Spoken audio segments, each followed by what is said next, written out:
नमस्कार दोस्तों, स्वागत है आपका एक बार फिर से हमारे चैनल आरपी कैरियर क्लासेस में। और जैसा कि हम लोग बात कर रहे हैं झारखंड पुलिस परीक्षा की तैयारियों के बारे में, और जैसा कि वायदे के मुताबिक मैं हर रोज़ हर वीडियो में आपके लिए कुछ विशेष जानकारियां लेकर आता हूं इस की परीक्षाओं के संबंध में। और आज भी हम लोग बात करेंगे परीक्षा की तैयारियों के बारे में, 10वीं कक्षा की पाठ्य पुस्तक क्षितिज भाग 2 के बारे में। तो मैं मनीष कुमार मिश्रा आपका हार्दिक स्वागत करता हूं। और आइए मैं आपको लिए चलता हूं। आज हम लोग बात करेंगे पाठ संगतकार की। क्या है संगतकार? तो संगतकार जो हमारा चैप्टर है, इसमें कवि ने इस बात का उल्लेख किया है कि एक गायक जब वो गाता है तो क्या क्या परेशानियां उसके साथ आती हैं, क्या क्या उलझनें उसके साथ होती हैं, और उसकी उलझनों को कौन सुलझाता है, कौन उसकी मददगार बनता है, क्या कहता है वो गायक और क्या करता है वो उसका संगतकार। तो संगतकार का अर्थ है कि जो आपका साथ देता है, जो आपके साथ चलता है, उसको संगतकार कहते हैं। कहीं कहीं इस अलग अलग भाषाओं में कुछ लोग इसको संगी भी बोलते हैं, कुछ लोग इसको सहचर भी बोलते हैं। तो अलग अलग भाषाओं में अलग अलग शब्दों में इसका अलग अलग नाम से उल्लेख है, लेकिन बात वही है कि वो संगतकार है, और वो है जो आपके साथ हमेशा हर कदम पर चल रहा है। तो गायक के साथ जो एक उसका संगतकार है, जो उसके साथ चलता है, जो उसकी परेशानियों को देखता है, उसकी गलतियों को सुधारता है, जो उसकी कमियों को छिपाता है, वो संगतकार है। तो संगतकार के बारे में आज हम लोग चर्चा कर रहे हैं। तो यहाँ कवि ने चर्चा किया है कि एक गायक है जिसकी आवाज़ कभी कभी लड़खड़ा जाती है, कभी कभी गड़बड़ा जाती है, कभी वह चुप हो जाता है, कभी उसकी आवाज़ मध्यम हो जाती है। तो उसकी मदद करने के लिए कौन होता है? तो उसकी मदद करने के लिए, उसकी आवाज़ को बरकरार रखने के लिए, उसकी कमियों को छिपाने के लिए उसके पीछे एक संगतकार होता है जो उसके गायन को बरकरार रखता है। कभी कभी कवि ने चर्चा किया है कि जो मुख्य गायक है उसकी आवाज़ कभी कभी बड़ी मोटी कर्कश हो जाती है, लेकिन वैसे समय में भी उसका संगतकार उसकी मददगार बनता है। वो उसकी उस बिगड़ी हुई आवाज़ को में अपनी आवाज़ मिलाता है, उसको सुधारता है, ताकि मुख्य गायक की आवाज़ कभी बिगड़े नहीं, कभी अस्पष्ट ना हो। तो ऐसा कार्य करता है संगतकार। इस कविता में मात्र संगतकार की चर्चा है, और संगतकार के बारे में यही बताया गया है कि संगतकार गायक के जब वो गायन करता है, वो जब गाता है, तो उसकी आवाज़ में जब प्रॉब्लम आती है, कुछ परेशानियां आती हैं, तो संगतकार उसे सुधारता है। तो इससे जुड़ी कुछ सवालात, जैसा कि मैं आपको हर कविता में, हर पाठ में बताता हूँ कि पाठ से जुड़ी सवालात जो मैं आपके लिए लेकर आता हूँ, 20-25 सवाल ऑब्जेक्टिव क्वेश्चंस, जो आपके परीक्षा फल में अंक बढ़ोतरी में आपकी काफ़ी मददगार बनेंगे। आप इसे ध्यान से देखें, ध्यान से उसकी बारीकियों को समझें। मेरा मानना है कि ये सवाल, ये का जो जवाब है, इसके बारे में जो मैं आपको बताता हूँ, ये काफ़ी हद तक आपको परीक्षा में मददगार साबित होंगे। तो आइए चलें हम लोग उस सवालातों की ओर जो इस पाठ संगतकार से जुड़ी हैं, और मैं बीच बीच में आपको कुछ कविता के अंश बताता चलूँगा। तो आइए चलते हैं उन सवालों की ओर। जैसा कि हमारा पहला सवाल है कि मुख्य गायक की आवाज़ कैसी है। दोस्तों, मैंने चर्चा किया कि मुख्य गायक की आवाज़ कभी कभी कर्कश हो जाती है, मोटी हो जाती है, उस वक्त उसकी मददगार करता है संगतकार। तो मुख्य गायक की आवाज़ कैसी है? तो उसकी आवाज़ कड़क तथा गरजदार है, मोटे आवाज़ में गाता है। मुख्य गायक जो है वो मोटे आवाज़ में गाता है, गड़गड़ाहट है, गर्जना है उसकी आवाज़ में। लेकिन उसकी आवाज़ को मिलाता कौन है? संगतकार, जो पीछे से वो अपनी आवाज़ को देता है। सामने नहीं तो गायक होता है मुख्य गायक, और जो संगतकार जो छोटा गायक है वो पर्दे के पीछे होता है, जहाँ से वो अपनी आवाज़ को मिलाकर और मुख्य गायक की मदद करता है। तो इसलिए कड़क तथा गरजदार उसकी आवाज़ है। हमारा इसका सही जवाब होगा ऑप्शन ग। अगला सवाल है कि मुख्य गायक की गरजदार आवाज़ में अपनी गूंज मिलाने का काम किसका है? यानी जब वो गायक गरजदार आवाज़ में गाता है तो उसकी उस बिगड़ी हुई आवाज़ को कौन छिपाता है? तो इसका सही जवाब होगा संगतकार।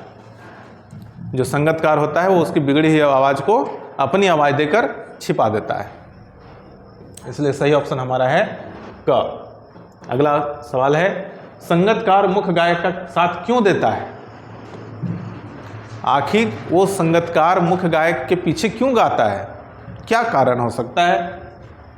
तो इसका सही जवाब हमारा है कि उसकी गायन शक्ति बढ़ाने के लिए। यानी वो जब थक जाता है गायक, क्योंकि वो कई बार रियाज कर चुका होता है इस गाने का। हम लोग जो गाने सुनते हैं, हम लोग तो डायरेक्ट जो फिल्माया जाता है उस गाने को सुन लेते हैं, तो हमें कहीं उसमें खराबी नज़र नहीं आती। लेकिन इस गाने को रिकॉर्ड करते समय कई परेशानियां आती हैं, कई तरह की खराबियां आती हैं, त्रुटियां आती हैं। तो वैसे समय पर संगतकार उसकी मददगार बनता है ताकि उसकी परेशानी कम हो।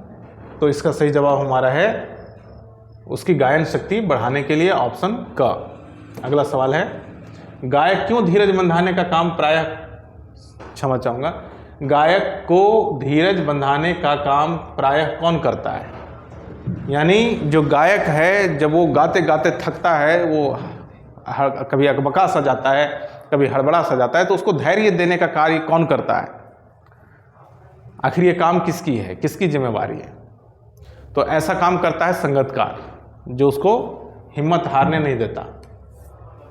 तो ऐसा कार्य संगतकार करता है, इसलिए सही जवाब हमारा होगा ऑप्शन ग। अगला सवाल है ऊंचे स्वर में गाए गए सरगम को क्या कहते हैं?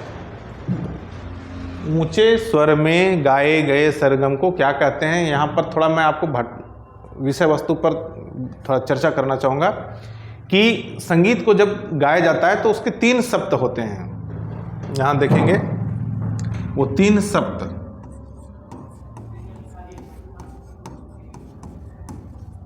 तीन सप्तक होते हैं। अब पहला सप्तक होता है मंद सप्तक,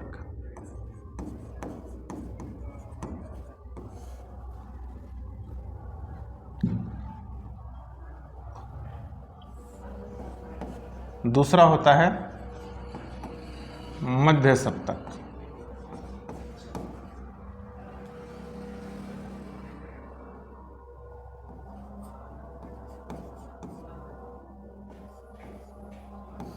और तीसरा होता है तार सप्तक। तो जब गायक बिल्कुल मधुर आवाज में बिल्कुल निम्न स्वर से गाता है तब वो मंद सप्तक में गाता है। जब बिल्कुल खुशहाल मन से गाता है तब वो मध्य सप्तक में गाता है, और कभी कभी वो बहुत तेज ऊंचे आवाज में गाना शुरू करता है तो वो तार सप्तक में गाता है। तो 3 सप्तक हैं दोस्तों। तो तार सप्तक में जब ऊंचे स्वर में गाए गए सरगम गाए जाते हैं तो उसे तार सप्तक कहते हैं, क्योंकि तार सप्तक में ही ऊंची आवाज में गीत को गाया जाता है। आप गौर करेंगे खास करके हिमेश रेशमिया जी जो हैं वो अधिकांश गाने की शुरुआत तार सप्तक से ही करते हैं। तो इसका सही जवाब हमारा होगा ख। अगला सवाल है मुख्य गायक के बुझते स्वर को कौन उठाता है? जब गायक थक जाता है, जब गायक थक जाता है तो उसकी आवाज़ को कौन संभालता है? तो उसकी आवाज़ को संगतकार संभालता है। इसका सही जवाब है संगतकार। जैसा कि मैंने कविता में चर्चा की थी कि जब गायक थक जाता है, उसकी आवाज़ धीमी पड़ जाती है तो संगतकार उसकी मदद करता है, इसलिए सही जवाब है ख। अगला सवाल है, मुख्य गायक के पीछे पीछे उसके स्वर को कौन दोहराता है? क्योंकि जब गायक कहाँ थकेगा, उसकी आवाज़ कहाँ कम पड़ जाएगी, इसकी कोई निश्चितता नहीं होती है। इसलिए जो पीछे से, जो पर्दे के पीछे जो गायक गा रहा होता है, उसे मुख्य गायक के साथ ही गाना पड़ता है, ताकि उसकी आवाज़ जहाँ लड़खड़ाएगी तो उसकी आवाज़ इसके यानी संगतकार के आवाज़ से छिप जाएगी। इसलिए मुख्य गायक के पीछे उसके स्वर को कौन दोहराता है? संगतकार। वो संगतकार ही होता है जो उसकी आवाज़ को दोहराता है। इसलिए इसका भी सही जवाब हमारा है ख। अगला सवाल है, कवि संगतकार द्वारा अपने स्वर को मुख्य गायक के स्वर से कम रखने को क्या मानता है? कवि संगतकार द्वारा अपने स्वर को मुख्य गायक के स्वर से कम रखने को क्या मानता है?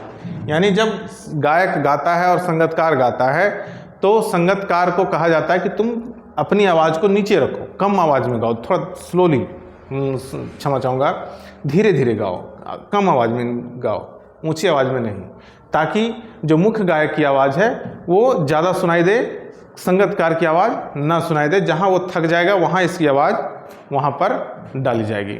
यानी जब मुख्य गायक चुप हो जाए तो संगतकार की आवाज़ सुनाई दे, अन्यथा नहीं। इसलिए इसे हम क्या कहते हैं?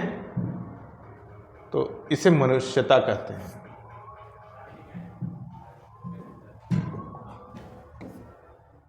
अगला सवाल हमारा है, तार सप्तक में गाने के कारण कवि को कैसा अनुभव होता है?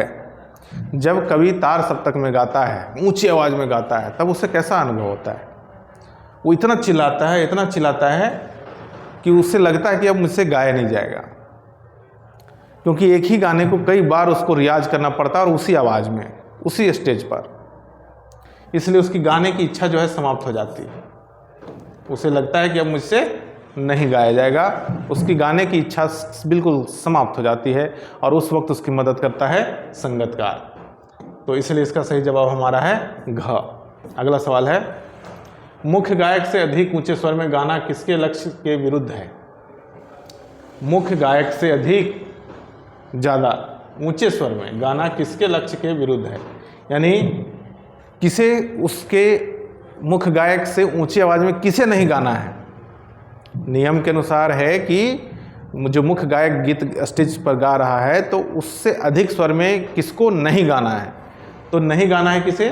संगतकार को। यानी ये संगतकार के लक्ष्य के विरुद्ध है कि वह ऊंचे स्वर में गाए। इसलिए इसका सही जवाब हमारा है घ। अगला सवाल हमारा है कि किसकी आवाज़ में हिचक सुनाई देती है? तो दोस्तों, जैसा कि मैंने कविता का सारांश में चर्चा किया था मैं, कि जब गायक गाते थकता है तो उसकी आवाज़ कभी कभी लड़खड़ा जाती है, कभी कभी वो आवाज़ ऊंची नीची हो जाती है, तो यानी हिचक उसके आवाज़ में आ जाती है। तो इसलिए इसका सही जवाब हमारा है कि मुख्य गायक की आवाज़ में हिचक सुनाई देती है, कभी कभी वो गाते गाते लड़खड़ा जाता है। इसलिए सही जवाब हमारा होगा इसका क।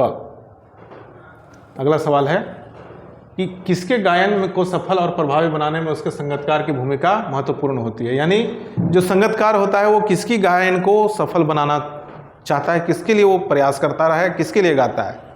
तो इसका भी सही जवाब हमारा है मुख्य गायक के, क्योंकि जो मुख्य गायक का आवाज़ है वो कभी कभी लड़खड़ाता है, इसलिए उसकी मदद करना संगतकार का काम है। इसलिए सही ऑप्शन है क।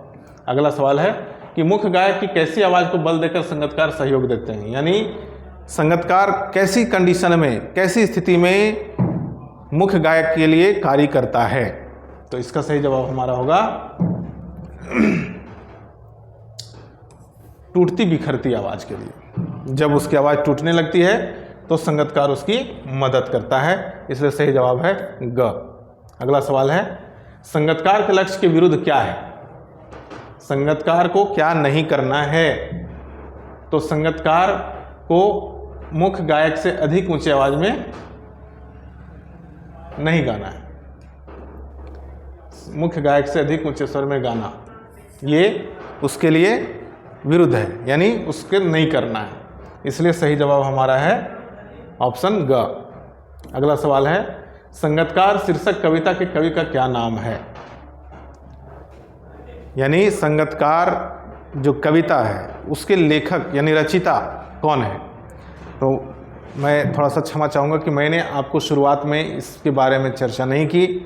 तो ये जो हमारे कवि हैं मंगलेश डबराल, इन्होंने संगतकार कविता की रचना की है। मंगलेश डबराल इन्होंने ही एक संगीतज्ञ के साथ जो गायक जो गाता है उसके संगीत पर उसके साथ क्या क्या परेशानियां आती हैं इसके बारे में उजागर किया है मंगलेश डबराल जो कवि हैं उन्होंने। और उसका साथ देने के लिए कौन खड़ा होता है उनके साथ, इसके बारे में बताया है इन कवि ने। तो दोस्तों इसका सही जवाब हमारा है मंगलेश डबराल और सही ऑप्शन हमारा होगा ए। अगला सवाल है, संगतकार किसे कहा गया है? यानी जो आखिर जो पाठ हमारा है संगतकार, तो आखिर ये किसे कहा जाता है संगतकार? जैसा कि मैंने आपको कविता की शुरुआत में बताया था कि संगतकार वो होता है जो मुख्य गायक की परेशानियों को छिपाता है, यानी मुख्य गायक का साथ देने वाले को हम संगतकार कहते हैं। इसलिए सही जवाब हमारा है ए। अगला सवाल है, मुख्य गायक की आवाज़ कैसी थी? यानी जो मुख्य गायक था जो गीत गाता था उसकी आवाज़ कैसी थी? तो उसकी चट्टान जैसी भारी आवाज़ थी, बहुत मोटा आवाज़ था और उसकी अवगुणता को छिपाने के लिए संगतकार पीछे पीछे गाता था। इसलिए सही जवाब हमारा है बी। अगला सवाल हमारा है दोस्तों कि किसकी आवाज़ को कमज़ोर एवं कांपती हुई बताया गया है? यानी कवि ने जो कविता में चर्चा की कि उसकी आवाज़ कांपती है, आखिर किसकी आवाज़ किसकी कांपती है? किसके लिए बैक सपोर्ट दिया गया है? एक संगतकार किसके लिए कार्य करता है? तो आवाज़ कांपती है मुख्य गायक की। जो मुख्य गायक हमारा है उसकी आवाज़ कांपती है और उसी की मदद के लिए संगतकार उसके पीछे गाता है। तो इसका सही जवाब है मुख्य गायक की और सही ऑप्शन हमारा होगा ए। अगला सवाल है कि संगतकार का क्या काम है? संगतकार जो है जिसकी चर्चा कवि कर रहे हैं पूरी कविता में, तो उसका काम क्या है? तो उसके का काम है मुख्य गायक की आवाज़ में अपनी आवाज़ मिलाना।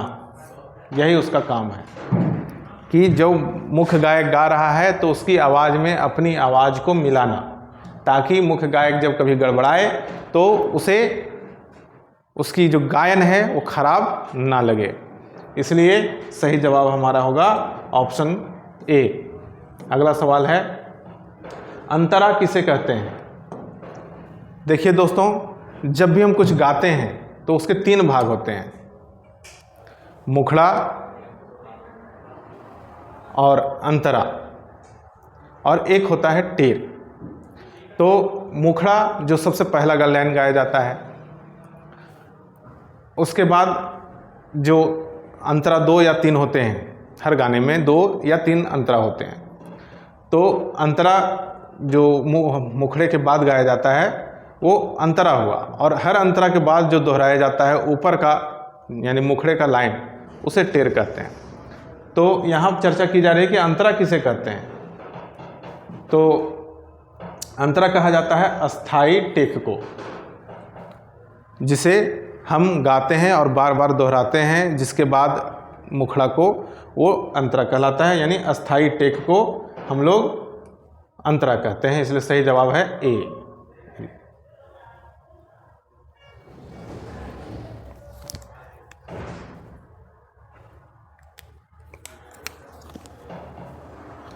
अगला सवाल हमारा दोस्तों कि अंतरा किसे कहते हैं? यानी जब संगीत गाई जाती है तो उसके भाग बनाए जाते हैं, मुखड़ा, अंतरा और टेक, यानी 3 भाग में।